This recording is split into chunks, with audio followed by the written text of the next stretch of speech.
If we do break through 50 today or tomorrow or this week or anytime soon, it'll be the first time we break back through 50 without an immediate crash in the silver price. It looks like we are going to accomplish this any day now. And when we do, we can probably confirm 50 as a new baseline for silver trading. And yes, once we get the final crunch in the dollar and the final printing round after that, then we will skyrocket to who knows what, who knows where. The numbers really don't matter that much. All that matters is that you recognize what money is and what credit is and the difference. Deathbed. Something historic is unfolding in the precious metals market, and this time it's not another fake rally. Every time silver has reached the $50 mark, it's been followed by an immediate crash in 1980 and again in 2011. But Rafi Farber says what's happening now is completely different. For the first time in decades, silver is challenging $50 without a collapse, and that could mean the COMEX silver crisis has officially begun.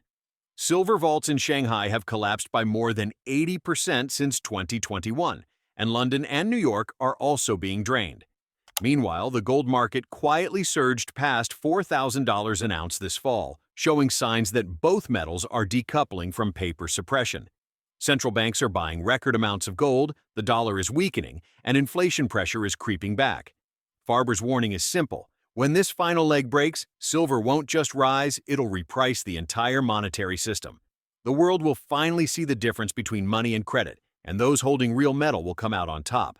Getting to the price action. This is the simplest explanation as to why this is not a 2011 market. You can see here in 2011, we hit 49.50 over here. Or was it 49.60 about?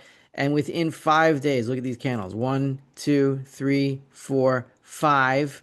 5 business days, 5 trading days, we hit $33. That is a huge fall. We're not seeing anything like that this time.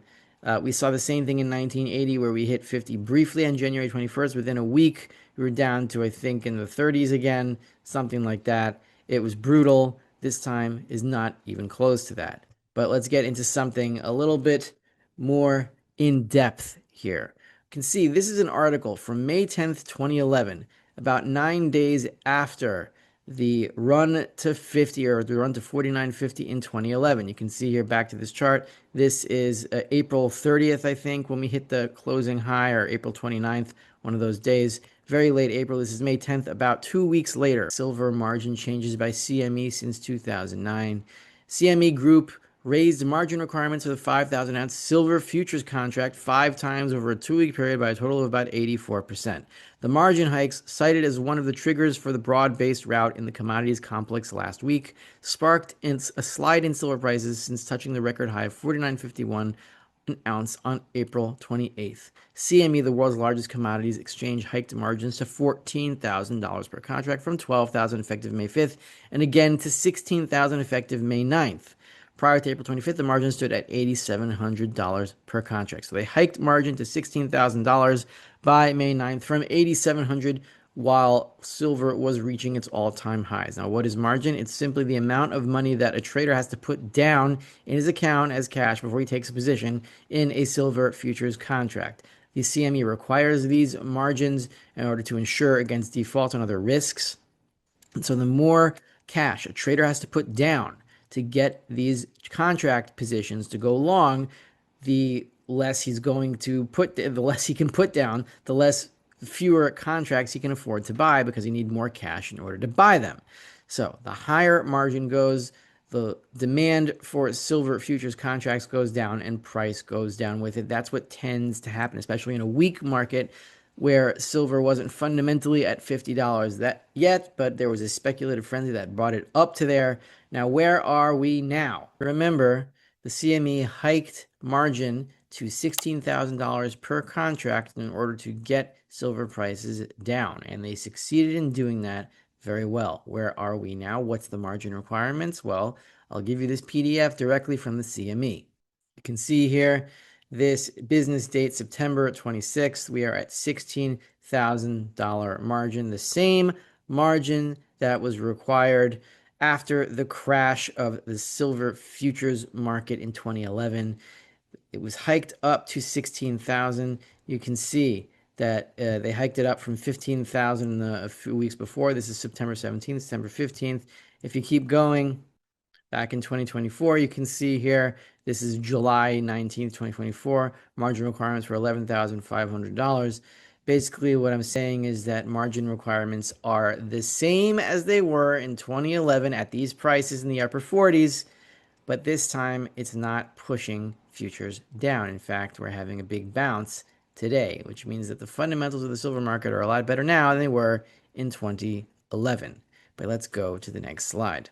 These are the silver supplies in Shanghai to support their futures trading market for silver. You can see here we are at an all-time low of 623 tons. This is down from a high of over 3,000 tons in early 2021.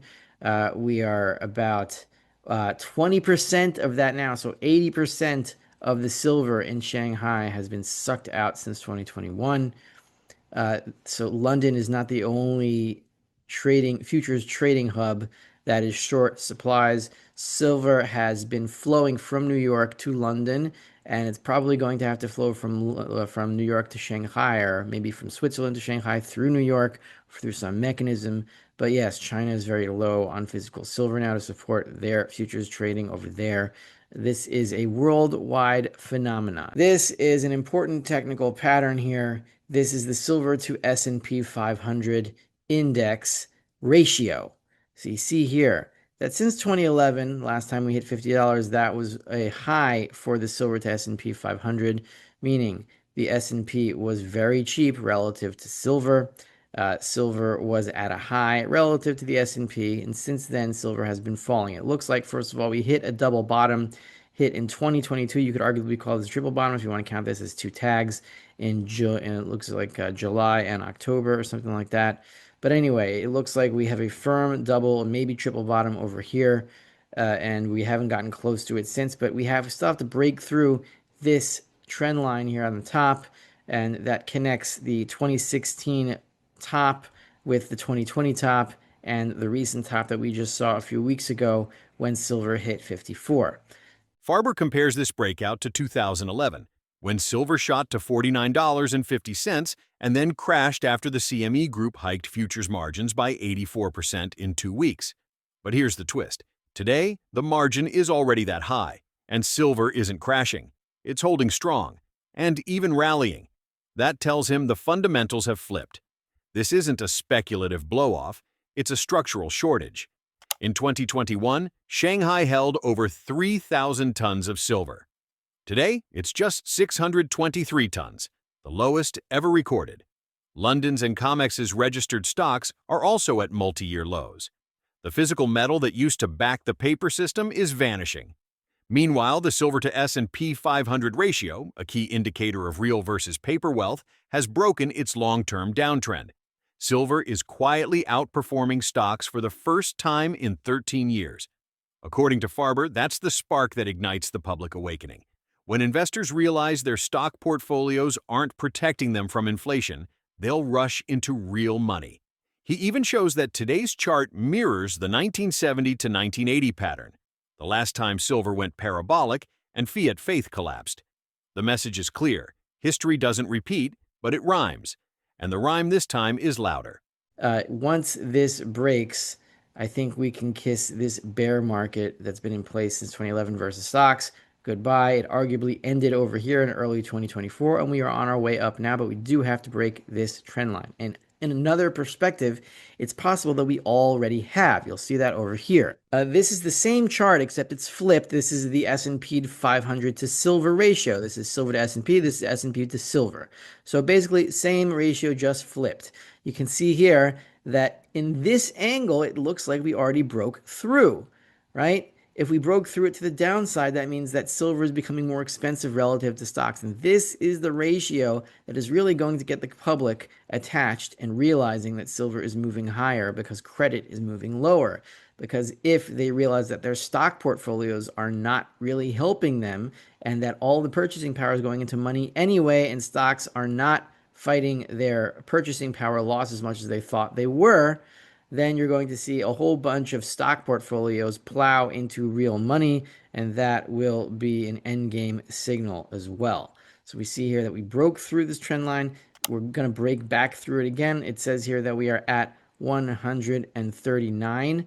That is still below, that's just above the trend line now. So we broke through it briefly, broke back above it, and it looks like we're going to break back below it today, with silver up about 3% on the futures market. Once this trend line breaks, we're going to head towards the 2011 lows, and the 1980 lows are even below that, but we'll see that over here. This is the same ratio, but stretched out to 1970. I put two squares here, or two rectangles in blue. You can see here's the same trend line from before, except zoomed out. You can see we broke it over here, and this says we're at 139, and the trend line looks to have broken through at about 144, 145 something. These are not exact. There's slight differences in the way these are calculated, and I don't know the exact differences, but they're close enough. But the reason that I put two rectangles here and one here, is that this pattern over here, looks like a repeat of the pattern over here from 1970 to 1980. This is more drawn out and more extreme, but you can see here's a peak. The corresponding peak over here is in 1972, 1973, something like that. And then we fell down, meaning silver became way more expensive relative to the S&P by 1974 and 1975. And then we have a little bit of a rounded peak over here, which would correspond to this over here in the mid 70s. And then we went down to the 1980 peak, where silver was the highest value relative to stocks, and stocks did nothing compared to silver. It looks like if we break this trend line down here, we could head into the equivalent of 1980. This is it's a rhyming pattern here. I don't know if it's the exact same thing. It's never the exact same thing, but it's pretty close. And yes, we are going to get to 1980 numbers, and once we do, there will be panic and blood in the streets, or silver in the streets. I think, wait, what, doesn't the unicorn have silver blood or something? So it'll be a unicorn, right? If we do break through 50 today, or tomorrow, or this week, or anytime soon, it'll be the first time we break back through 50 without an immediate crash in the silver price. It looks like we are going to accomplish this any day now. Once we get the final crunch in the dollar and the final printing round after that, then we will skyrocket to who knows what, who knows where. The numbers really don't matter that much. All that matters is that you recognize what money is and what credit is, and the difference. Rafi Farber ends with a sobering truth. The silver crisis isn't coming. It's already here. When the next round of global money printing hits and the dollar buckles under its own weight, silver and gold won't just rise, they'll reset what the world calls value. So here's the question. When that moment arrives, will you be holding paper promises or real money in your hands? If you found this analysis helpful, smash that like button, subscribe, and turn on notifications, because the next few weeks could rewrite financial history, and let us know in the comments. Which metal do you trust more, gold or silver, and why? Stay informed, stay prepared, and above all, stay in real money.